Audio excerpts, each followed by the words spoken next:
Okay, it's 2 minutes after the hour, so why don't we get started on this networking channel activity. We've got a really great activity here today on navigating dual use harms in networking research, something that a lot of people in the community have thought a lot about. And so we have two people to help lead the discussion here and share their thoughts with us. Brian Levine, who's a professor here at the University of Massachusetts Amherst, and Nick Weaver, who's a lecturer at Berkeley and a researcher, longtime researcher at ICSE at Berkeley. They both have backgrounds in security. You'll hear a little bit about that, but they also have thought quite a bit and have been active in the community in discussing the issue of dual use harms in networking research, and honestly, more broadly than that. So I want to thank at the very beginning, both Brian and Nick for being here. It promises to be a really, really interesting discussion. Matt and I are really, really happy that we were able to get them here for this networking channel event. So let me remind you just about a couple of things. For networking channel events, there's a Slack channel where conversation can continue after the event, and Stavrula will cut and paste or Matt will cut and paste the Slack information into the chat window so everybody can see that. The other thing is that Nick and Brian are going to wrap up some of their thoughts with plenty of time for discussion. And so there's both a question window, question and answer menu item sort of down at the middle, a little bit to the right-hand side where you can post questions. And Matt and I will queue those up and help orchestrate that discussion at the end. And I think with that, Matt, anything else that we should say before we get started? No, I don't think so. Okay, well, great. So Brian, Nick, thanks again for being here with us, and we're going to turn things over to you. I'm going to unshare my screen. Okay, thank you, Jim and Matt, for having us here. Let me share my screen. Okay, great to see everyone who's joined us. A lot of people who are new to me, and a lot of old friends and people I haven't seen in a long time because of COVID and things like that. So Nick and I are, we mean for this to be informal. This is not a presentation of, I don't know, some particular scientific result we have. We have some concerns, and we wanted to, engage in discussion with all of you and point out some things we've observed. And then we have a lot of questions for you all at the end. So Jim's already introduced us. And before we get started, I think it's important just to say that, at some point around the middle of the conversation, or maybe even before, we're going to have a candid, we're going to bring up candidly the idea and the harms of child sexual abuse. So just to have that warning out for you now, that might make you uncomfortable. We're not going to get too detailed about it, but just to give you that warning.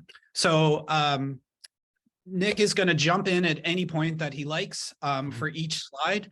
And on the other hand, we're going to talk more by the end. I'm trying to frame the discussion here, and Nick, you can interrupt me anytime you want. So what is dual use? So, every technology that's ever been invented has at its core some design, some benefit, some purpose that a scientist or an engineer who designed and deployed it. Can everyone see my screen, by the way? I got a weird pop-up. I think so. Okay. So scientists and engineers that deployed it had an initial purpose. We're not evil scientists. We're not mad scientists. We're here for good. But once we release our technology, either by releasing it as a paper or, releasing it as source code or an executable, other people can leverage what we do for things that we didn't intend. And sometimes that's harms. And I think in reality, all technology, this is the case. And I think that's captured really well by this 1983 cartoon from The Far Side, which is kind of an old comic. So I think another thing to say here is putting together this presentation. This idea is already captured very well in the recently updated, but at the same time, very old ACM Code of Ethics. It says, right in tenet number 2, avoid harm to others. It says, well-intended actions may lead to harms unexpectedly. And when we're in a situation as scientists where we find ourselves in this position, we're obligated to undo or mitigate the negative consequences as much as possible. And then it says, and this is our advice to you, one way to avoid unintentional harm is to carefully consider potential impacts on all those affected by decisions made during design and implementation. And that's great advice. And what do you do from there, actually, right? How do you do that? It's wonderful to say that. I think it's a lot harder to do. So I think the more narrow or more detailed question is, how do our obligations in this regard change as we move from, I had a great idea in the shower, and now it's a paper, oh wait, now it's deployed. And then there's a cycle here where now that our ideas are seeing life, we may have a follow-on paper, or we may be a follow-on to someone else's great idea, and the scenario has changed. You have more information about maybe potential harms to actual harms, and what's your role in that. So let's go through 4 examples of dual use. I think I'm going to start with this first one because I think it's something we can all relate to, and I'm going to guess that probably everyone on the call has nothing to do with this technology, and I think it allows you to take a perspective of an outsider, inform some initial opinions. And then we're going to talk about 3 where I've actually published in these areas and maybe regretted it later. So I don't know if mea culpa is the right word here, but this is meant to be a talk of like, I've encountered these things and it's been hard to deal with them. So personal tracking devices, started, maybe Tile is a well-known one, hard to see with the filter on Zoom. And now Apple AirTags are, very popular now. And these are great. Personally, I can tell you, I've found my keys in my wallet and my luggage in various different times. It's the obvious benefit and purpose of it. One thing that's different about Apple versus Tile is that these AirTags are tracked by every iOS device on the planet, and there's a lot of them. And so they're very, they don't have like satellite connectivity or something like that. They're very cheap and they're very effective. Now, of course, as you probably already know, this is a great tool if what you're engaged in is what's often called intimate partner violence, which is, you might have heard of this called domestic violence, something like that, but this is no longer, restricted to some domestic situation. So if you want to track someone that you're looking to do harms to, then you could just throw one of these in their trunk of their car and track them, right? And so Apple has thought about this, of course, and what you see here on the screen is what Apple will show you on your iPhone if there's an AirTag that's near you, that's been with you for a while. After something like, a little longer than 8 hours, but less than a day, they'll pop up a little alert and say, hey, this has been happening. So there's some problems with this, right? The first is Apple has changed the landscape. They've introduced something that is very cost effective compared to something that's hooked up to like a GPS IoT device hooked up to a satellite. They brought it to a mass market. It's very cheap.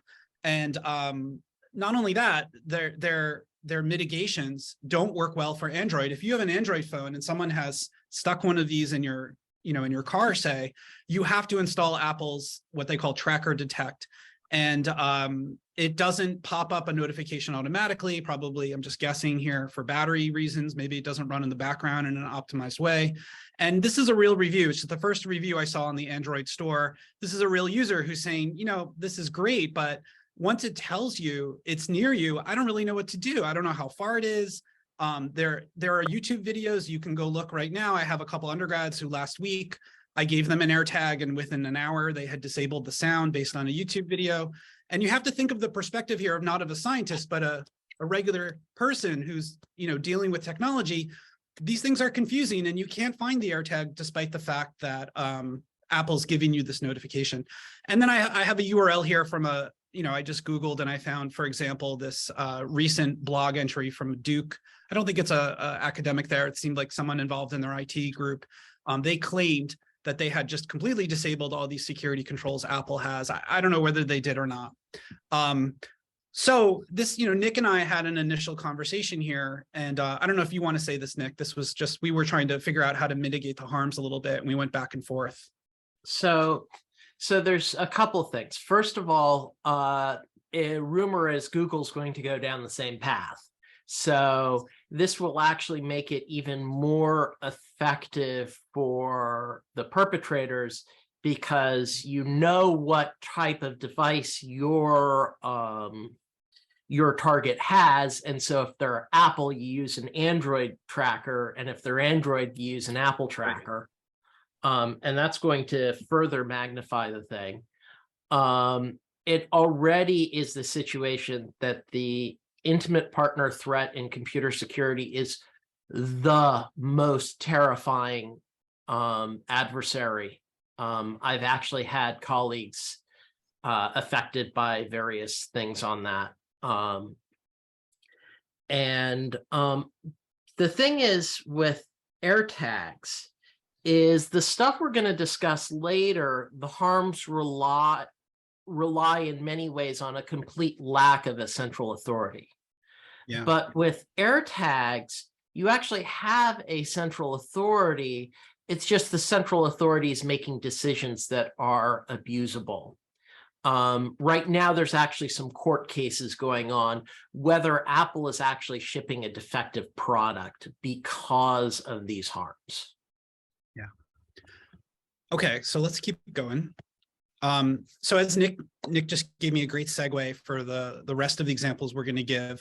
They're all peer-to-peer architectures. And, if you're maybe new to networking, this is in contrast to the typical client-server architecture. And if you have a situation where you need to,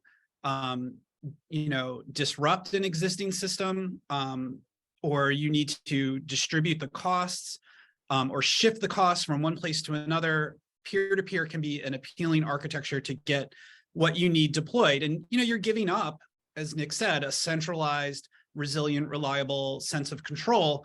But if you, for example, want to download files of movies and music, and you want to disrupt the market for doing that, peer-to-peer is a great approach. And that was, basically the first application of peer-to-peer was downloads of movies and music. And as a couple decades have passed, we've seen the pendulum swing one way or the other. Just in my opinion, I think what disrupted the rampant use of BitTorrent, although it is still very well used, is Netflix and Spotify, for example, made it very easy to pay a little bit of money and get a lot of reliability and access to anything on demand. I listen to Spotify all day. It's amazing. I think as the streaming market has become balkanized as a commercial market, people said, wow, that's a lot of money to get literally access to every movie out there. Maybe I'll just go back to BitTorrent again. So these are some of the factors that have played into it. Now, the reality is that file sharing networks, and there's a lot to choose from: Gnutella, BitTorrent, Ares, Emule, and many others. Believe it or not, if you're a senior, I should say, in networking like I am, and you remember these from the early 2000s, you may be like, are those still in use? Yes, very much in use, all of them. And they're actively used to share what's called child sexual abuse material, or CSAM, commonly called child pornography. And, papers on this, and again, this is my area as an academic, I think that really stopped being a hot topic maybe 2 decades ago.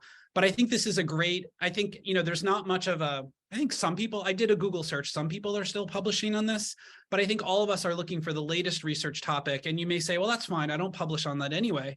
But this is a great cautionary tale of all that work that went into this by academics is still out there 2 decades later being used. And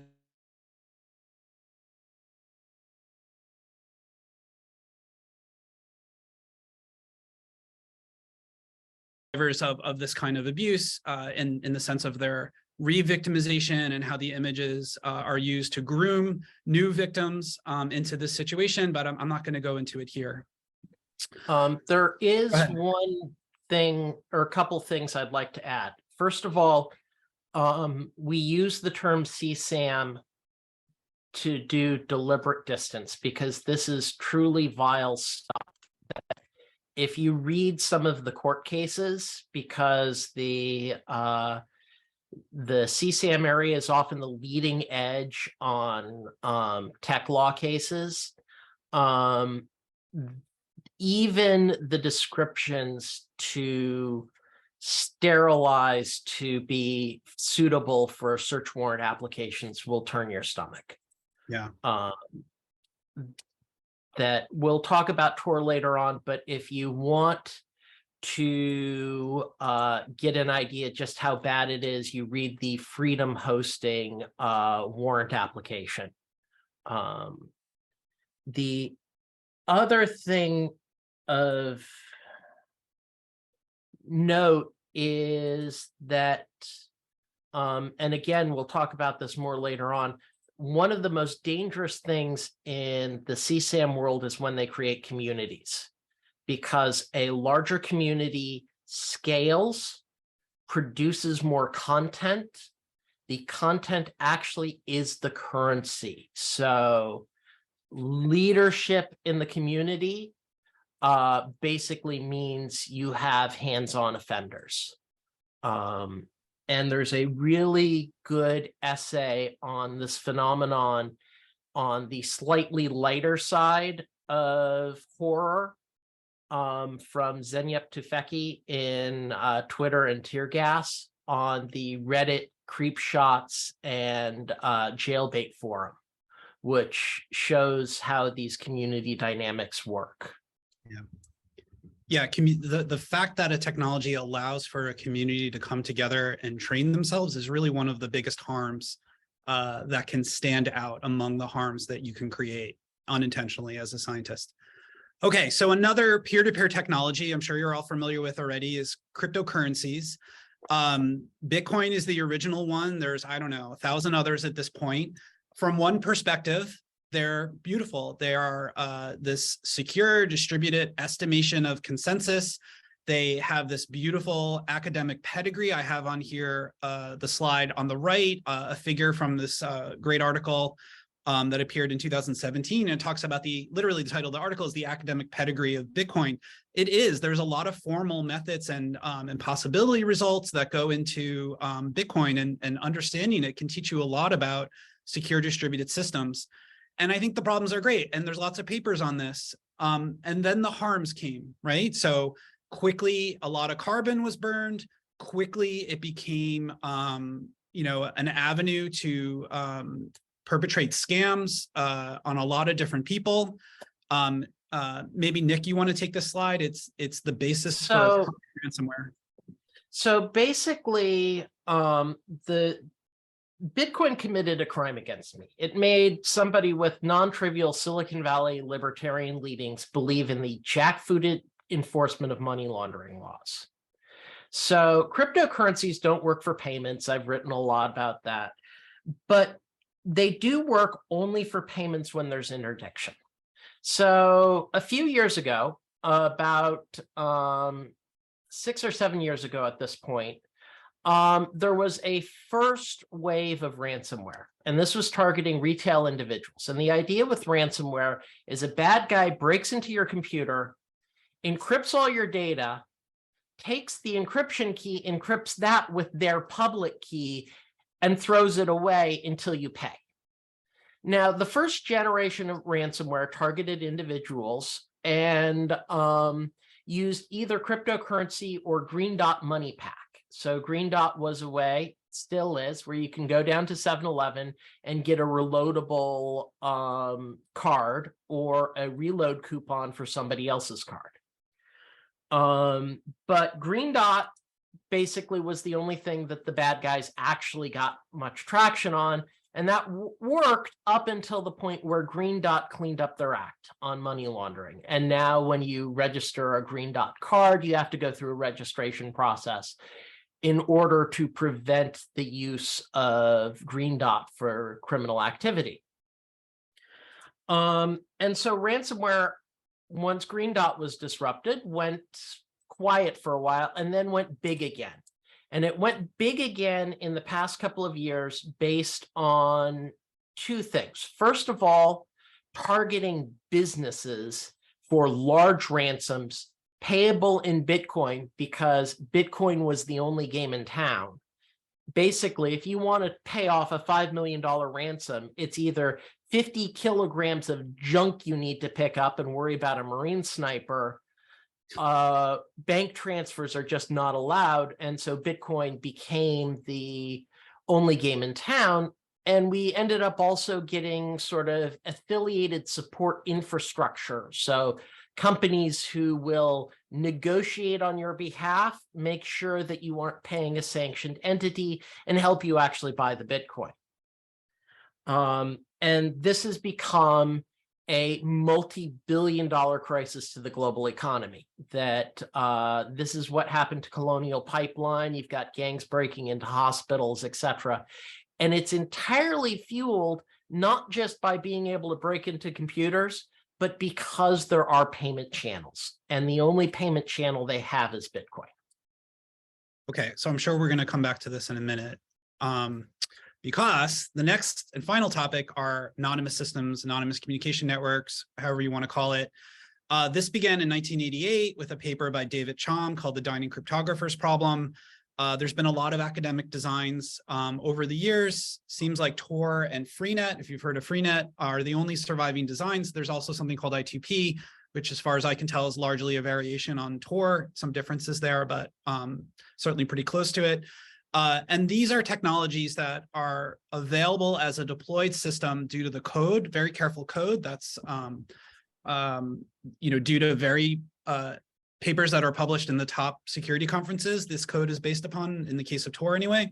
And there's a lot of volunteers separate from that community, I'm sure, that run these relays on the internet.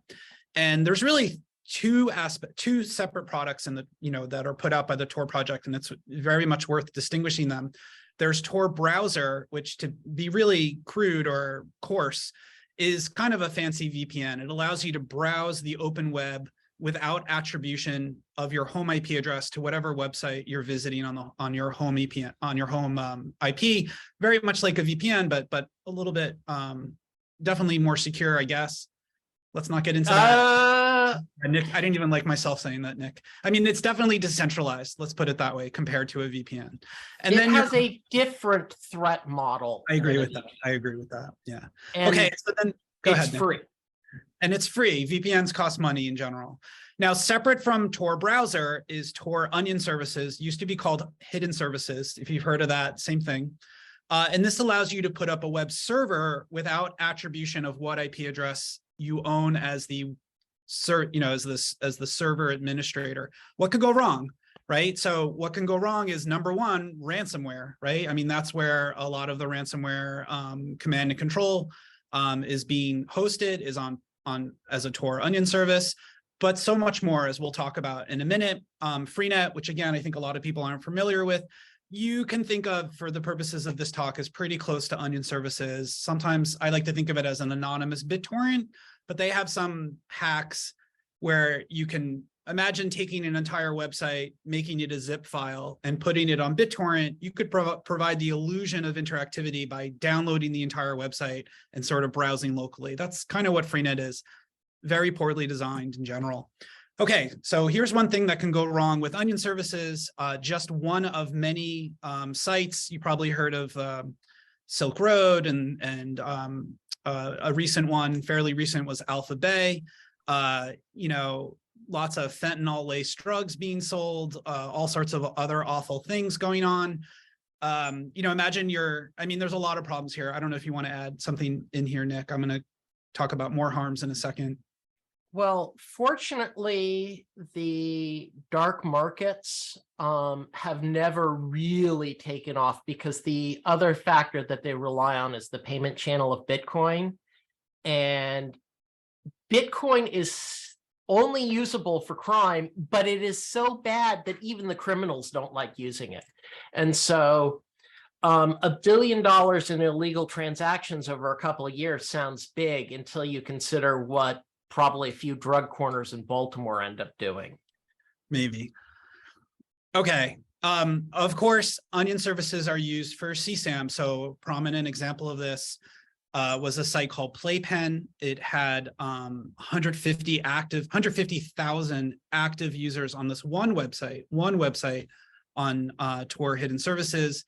This is the guy that ran it, who's now in jail, I think, for something like 25 years. And that's a huge coordination point for this community. There's nothing else going on this website except allowing people with, the most abhorrent interest to coordinate together, to find each other, to give each other advice on how to evade detection, how to groom new victims, and how to re-victimize survivors who are captured, in this CSAM. International no bounds, and so on. So the problem here is that you can look up a study. I provide a link here. It's by Owen and Savage.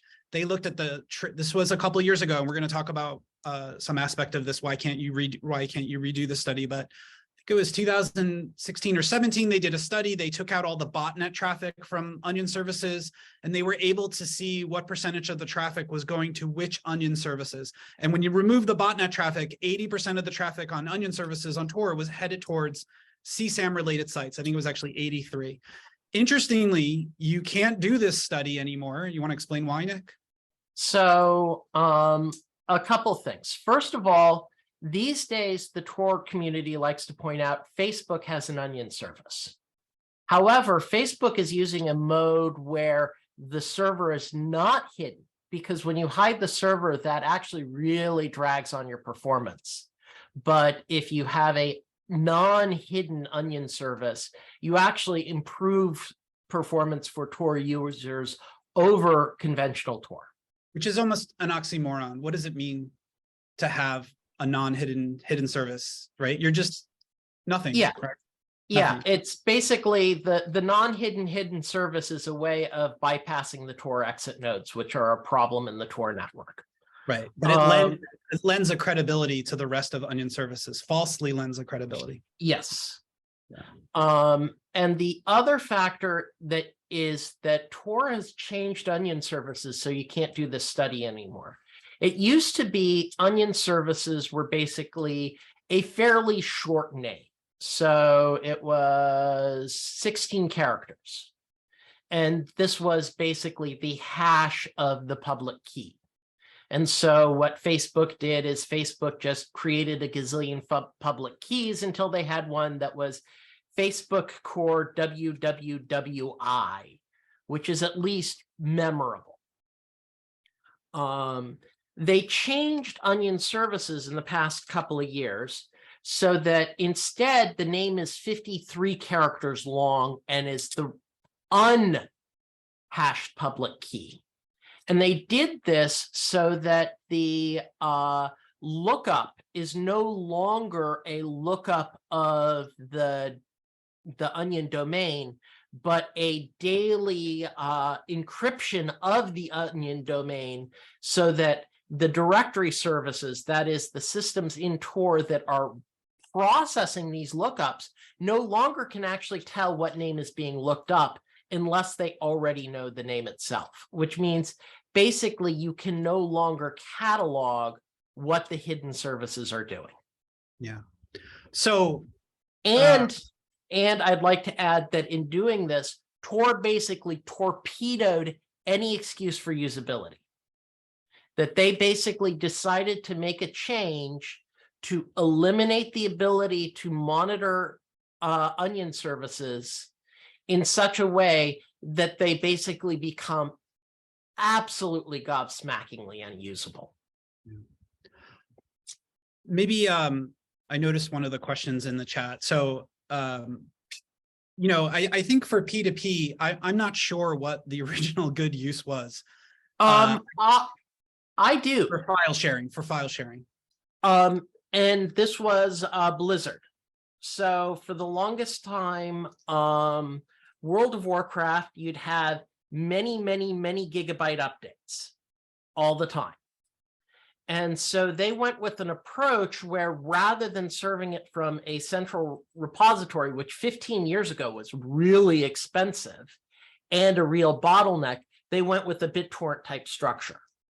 And a peer-to-peer BitTorrent type structure for something like that has a lot more aggregate bandwidth. Yeah, and especially as well, if you're not Netflix, all you care about is downloading something, not the performance of a streaming download, right? Like Blizzard is a great use case. We should also go back to, of course, the obvious good use of Bitcoin is, you know, what do people do all day? They download data and they spend money. If you can digitize money, then that can be a real help. If you can get around the why does it take 3 days to transfer money overseas? I don't know, either it's regulation or they're just collecting interest. It's reversibility. So we've actually had digital money for 2 generations now. it's the digital money runs on reversible frameworks. The banks must have a limited period of undo in order to mitigate fraud. Yeah. Cryptocurrency gets rid of that, but it doesn't work for payments that would be processed by the normal financial system. But there's an obvious intended use of, spending on just coffee and cars and Bitcoin. That's the dual use here. And of course, for Tor, the internet is built without privacy, and Tor browser and VPNs are meant to give you a modicum of privacy as you surf your interest and download materials. And the intent of Tor onion services is to allow someone who operates a website or another service to provide that despite efforts of, like, say, an authoritative regime to prevent you from spreading that information. So I think, should have said. The problem is also is we are looking at some of the most extreme cases here in terms of a ratio of benefit to harm. So Tor onion services like to claim that they can be used for this dissident type communication model, but they neglect to include alternatives in that discussion. There's what's known as hosting arbitrage, where basically you host in a country that's happy with your content, and then it's available on the clear internet. Right.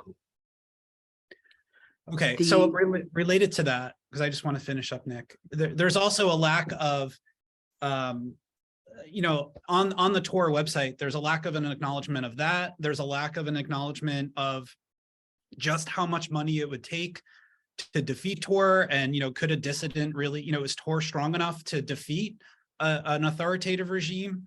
There's some weirdness on here about, I've never understood this, and I've criticized them directly years ago. They've never changed it. I checked just yesterday. I've never understood the sentence. Because people in survivors' communities embrace stigma instead of compassion, Tor's, they're not going to, change anything about Tor because seeking support from fellow victims requires privacy-preserving technology. I've never understood the sentence. They also feel they can't remove Tor. They're unwilling to bend here in any way because they don't want to remove safe spaces for victims. This is not how survivors contact each other. And then here's another one. They feel that if Tor wasn't available, well, why take it down? Because criminals would still have access to things like stolen phones, the postal system, and so on. And the answer to this is what we said before about, on the other hand, those other technologies don't allow the creation of a community to coordinate with one another. So in that sense, Tor onion services is a force multiplier for these. If you look into Freenet, they have similar opinions. I don't want to use my Freenet node to harbor child pornography, offensive content, and so on. What can I do?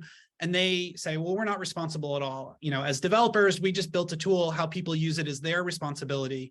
We can't be considered responsible for that, nor can internet service providers. That's not true. Here's an example of you can look up this article about Cloudflare, often a controversial ISP, very free speech oriented, as many ISPs are. You might remember a number of years ago in 2019, one of the many gunmen who perpetrated an awful tragedy, killing 22 people. And right before he went and did that, he posted to 8chan, to a community that he was a part of, his manifesto about that. And after that act, Cloudflare kicked them off. And so they took some responsibility for, even in their hands-off role, for what happened on the ground after. So kind of pointing this out that, you sometimes have to do something, even if you feel you're in a very special role. So some of the things, just to get the conversation going, we just have a couple more slides here. Things have really changed. I know Jim gave a keynote related to this, and I've seen other people talk about it as well. Things have really changed. I think, as from my perspective, I graduated in 1999, and I was very much like, hey, the internet is great. We need to improve its performance. We need to improve its security. It needs to have a greater privacy. But considerations related to social use, to policy, to behavioral, to dual use problems now are at least as important, if not more so, than traditional engineering and performance considerations as we publish papers. And as an author, we have to be transparent about the risks and whether there are any mitigations and what they might be. And I want to point out that I've done a search and looked at papers, and I've said this in like 3 or 4 talks in the last 5 years, the harms of, say, Tor in the papers, Tor onion services that appear in CCS, NDSS, IEEE Security, USNIC Security, and PETS, which are the top conferences in security. These harms go unacknowledged. You'll see things like Tor is great for journalists and dissidents, period, end of story.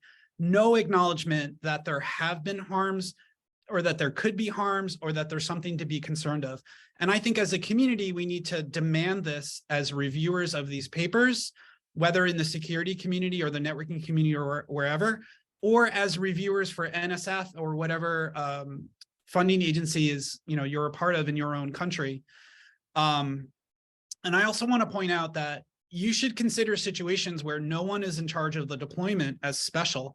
And furthermore, and Nick pointed this out to me yesterday, I don't know if you want to say it, but as a developer, you can pretend that, or you can claim that you have no responsibility for what your community does, but you are at least in charge of a standard and an executable for people who know nothing about computers. You're enabling them to do something, and at some point you become responsible for that. I mean, when the harms get large enough, you can't just say like, it wasn't me.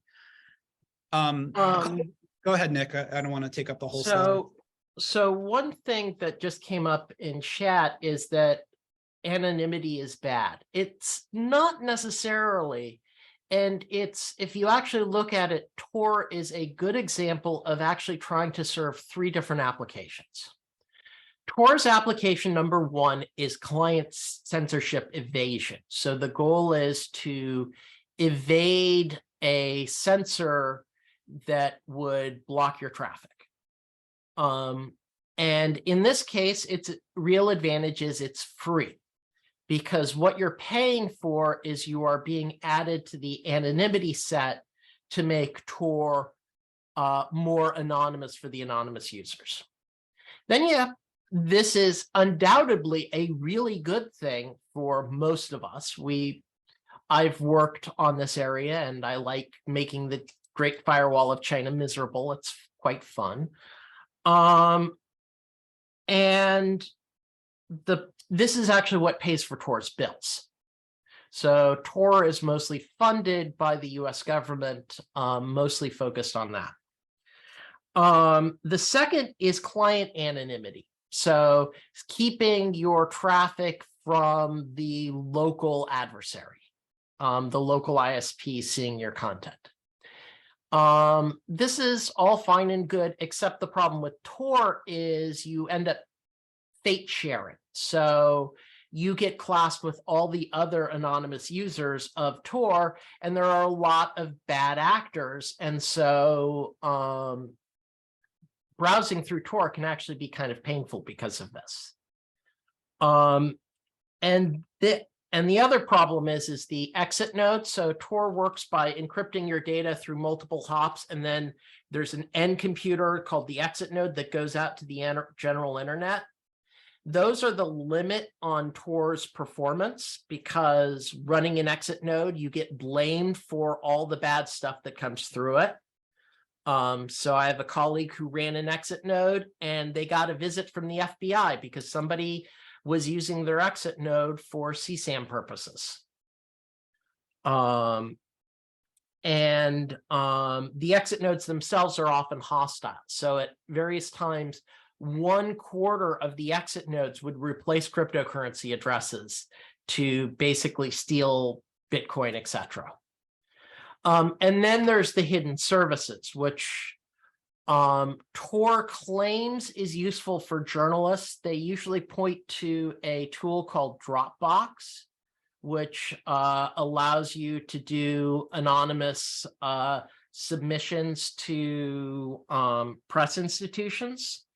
The problem is if you have the skills necessary to use Dropbox, you don't need it.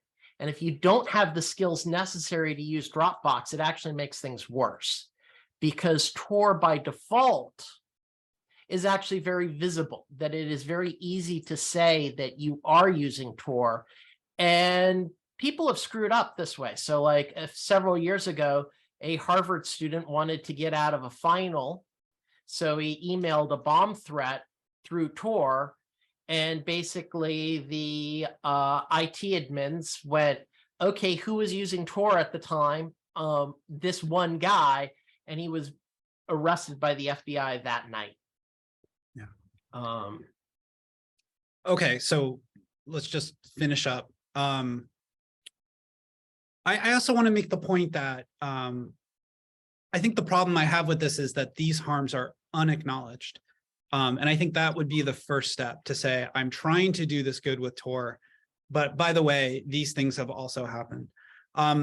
The other thing I want to say is I also don't want to suggest that we get to the point where every one of our scientific papers and proposals has a meaningless template boilerplate sentence that says, by the way, there's some harms in this and what can you do? I mean, I think we want thoughtful discussion in our papers about this, and there should be some real estate in the papers, much more than a sentence.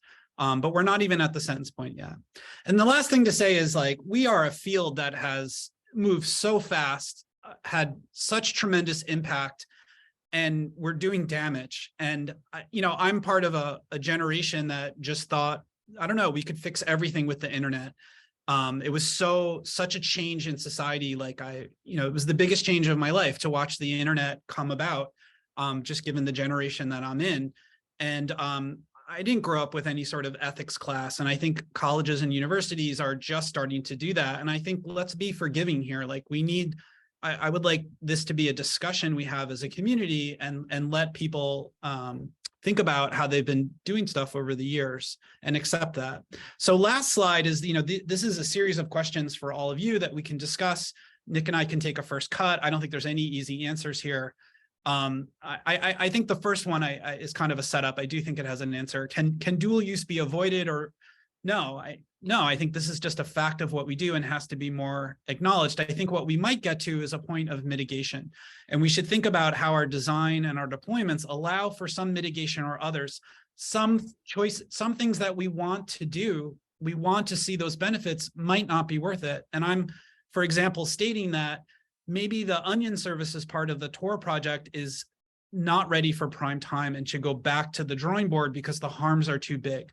Or I want to see some justification for that. I would love to see more open discussion about just what they're providing for what they say is 2% of all the traffic on Tor. A lot of harm for 2% of the traffic. Okay, so I actually saw a version of this question in chat. How do we possibly predict dual use at the drawing board in the shower? How can we do that?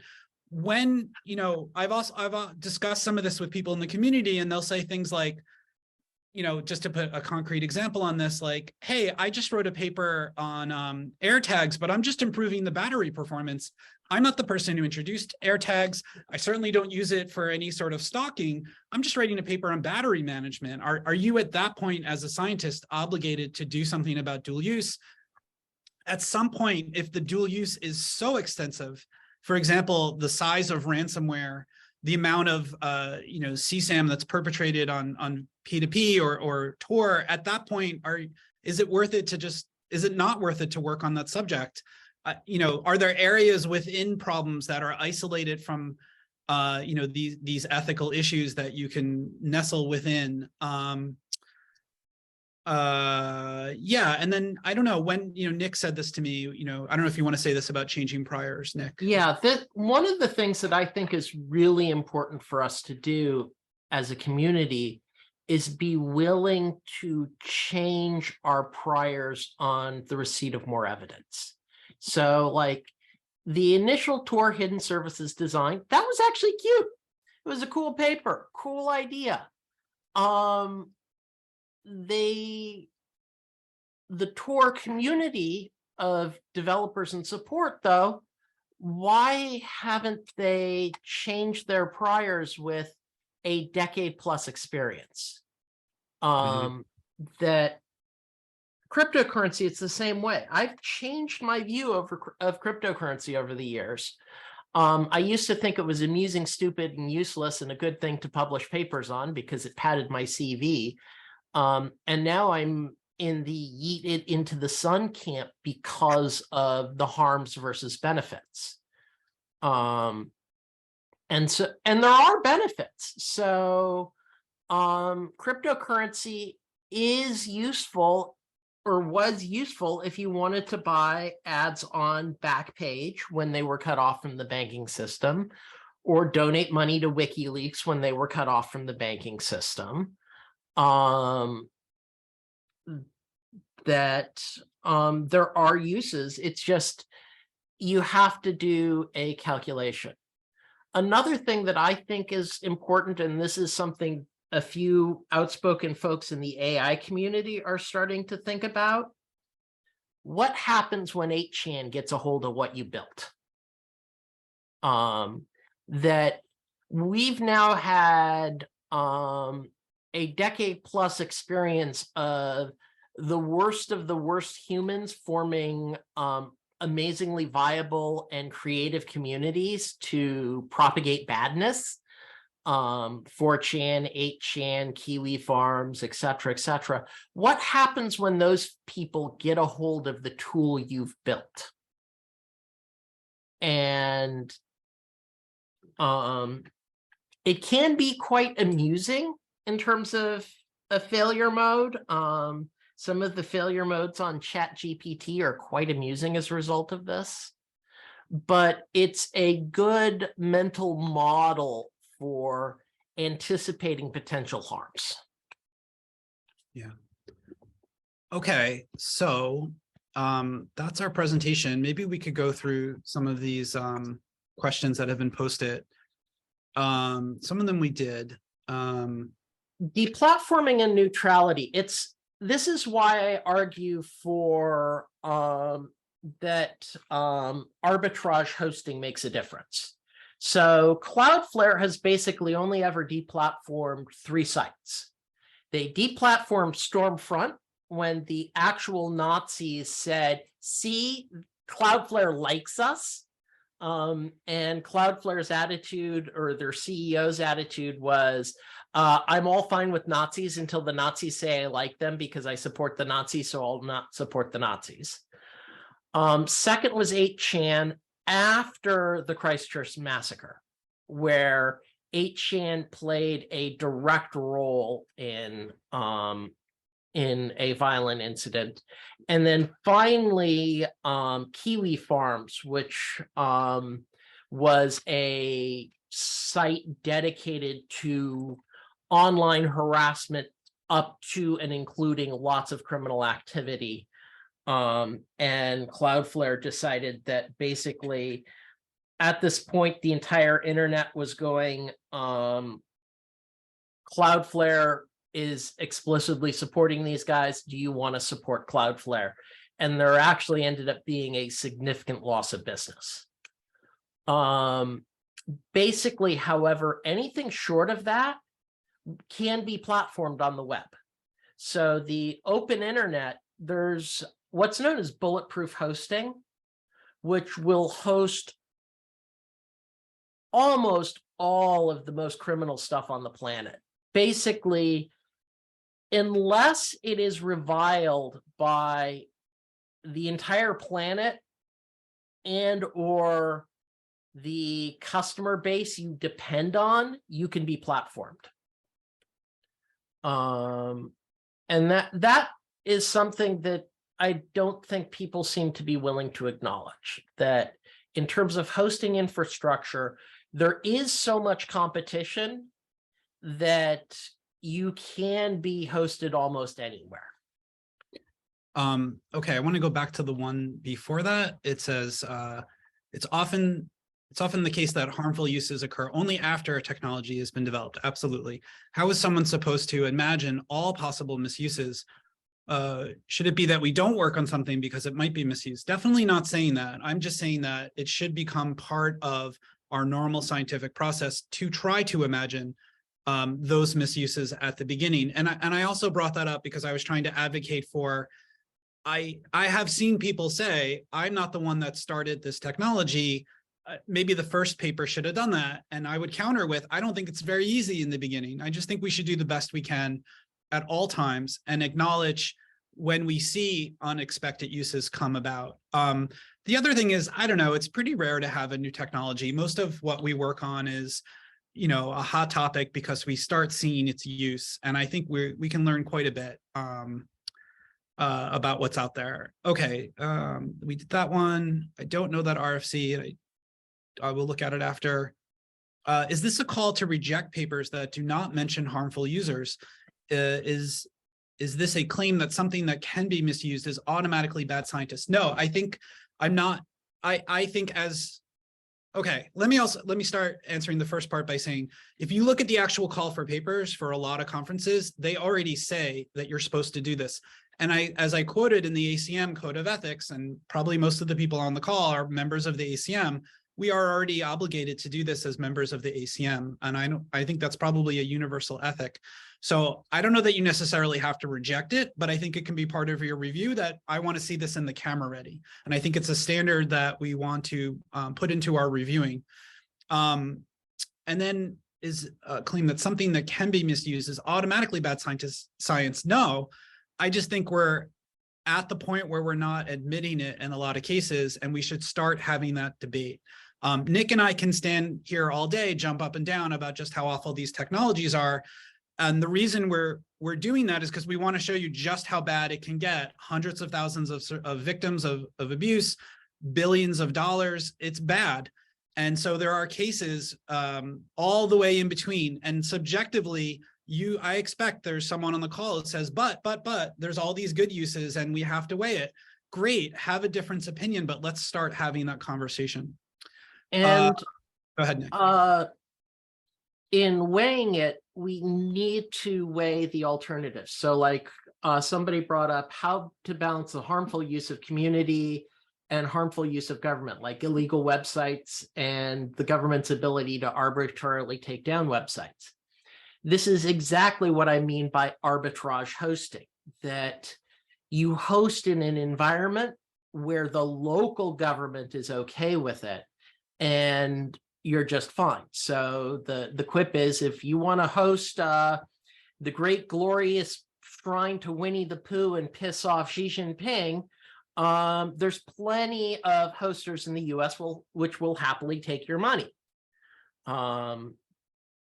If you want to piss off the US, for a long time, there was actually a nice little spot in the Ecuadorian embassy that somebody was using for a long time. That's like the alternatives that you need to consider when you're talking things like Tor hidden services, where you have anonymous servers rather than anonymous clients. Is how much does that buy you in terms of evading censorship compared with alternatives? And I think this is really important when we think about dual use stuff, is how different are the alternatives? So like the AirTag example, the AirTags are significant, but they're not, it's arguably how more significant is, because a GPS tracker from Amazon that reports through the cell phone network is $100 to $150. So the AirTag drops it to 30 rather than 150 and changes the battery life from 5 days to 5 months or 5 years. But is that enough of a quantitative change to make a difference on the abuse side? And in that case, it appears to actually have been, because you see a lot more stories about it. But, I don't know. but you need to consider the alternatives, both from the point of view of the guys you want to support and the point of view of the bad guys. So for the AirTag evaluation, you have to consider how well it works for bad guys versus GPS trackers. For Tor hidden services, you have to compare how well it works versus arbitrage hosting. When does arbitrage hosting fail? So arbitrage hosting fails for things like drug net markets. And if you think that drug markets should be legal and online as a way of actually improving quality of product, etc., then you actually have a convincing argument for Tor's usage.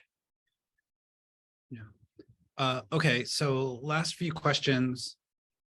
Should there be more of a responsibility for academics to highlight the harm side and influence policymakers? Absolutely. Don't know if more needs to be said there. The definition of harm is not universal, totally true, except for some very specific and limited cases, meaning harm to children, I think, is a universal ethic. So who's supposed to define harm? I agree, but I guess I would say, again, as the author of a paper, you should offer your own perspectives on what your technology might do. And I think reviewers will bring another perspective, and follow-on papers will bring another perspective. We certainly are really good at coming up with possible benefits to our technologies. I think we just need to exercise a different muscle in our brain when it comes to what the potential harms might be. One thing that I think is important is make sure you're not in the Wernher von Braun school of rocketry.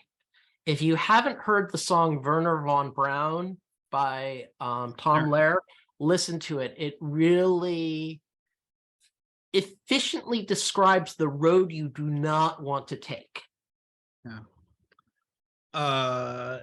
Okay, great quote by Richard Feynman. To every man is given the key to the gates of hell. The same key opens the gates of hell. And so it is with science. Oh, sorry. Given the key to the gates of heaven, the same key opens the gates of hell. And so it is with science. Great quote. Okay. Perhaps there's a way to more closely work with design, thinking, future thinking, foresight thinking people who step through a range of abuses of a new tech or product. Absolutely. It should be part of our design process more than it's been. How to balance the harmful use of community and harmful use of government, like illegal websites and government's ability to arbitrarily take down any website. So I think, you know, these different viewpoints are things we need to navigate as a community together. I just want the discussion to be open. I don't think this is part of a discussion for when we review papers and review proposals. You know, different governments are different. I'll put that out there. Different criminals are different. Different communities are different. But right now there's no discussion. Okay. Go ahead. And another attendee, Tor being very useful behind China Great Firewall. Yes. And this is Tor for censorship evasion. The posting of the client. But if you want to host stuff for others to access, it's better to arbitrage host, because that way it's more reachable. Right. Because those who have Tor can reach it, and those who don't have Tor but have other VPNs can. Yeah, so let's be clear, to repeat what Nick is saying. There are two Tor projects. The Tor project has two pieces of the software. There is Tor browser, which is how you get around the Great Firewall of China to access information. And then there's Tor onion services. And maybe on balance, Tor onion services aren't providing much at all in terms of the harm versus good. And I think when you come up with, I would suggest that as we come up with uses for Tor, we distinguish which technology is being used to provide that. And in a previous talk, I listed all the things on the Tor website, and you can distinguish that, they really mix and match the two products there. And the other thing is with Tor is it works in China with OBS4 because China doesn't care enough.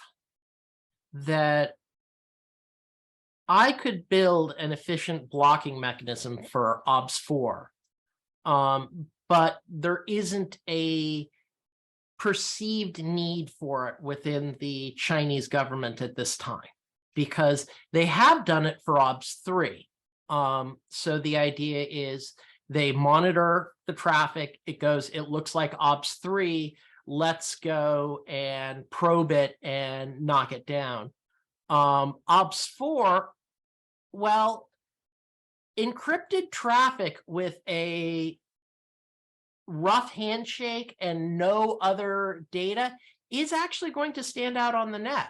And if China wanted to, they could disrupt it. They just don't want to. Okay, so we're actually a minute over time. Thank you everyone who attended. Appreciate the thoughtful discussion we've had via Q&A, and I'll be on Slack for a little bit after this. Thanks for the opportunity to Matt and Jim, and looking forward to talking to you all about this at another place and time. And thanks, Nick. Probably, I think Jim wanted you all to know there's another talk in 2 weeks on how to give a good SIGCOMM talk. I think it's on, right, Matt? Yeah, that's right. Yeah, so Brian and Nick will be in the Slack if you guys have more questions. On March 1st is our next event, how to give an interesting talk to systems and networking audience. Really great people from industry and academia are going to be there, so it would be great for you guys to join in. We should all learn a lot from that. And we look forward to seeing everybody at the next session. So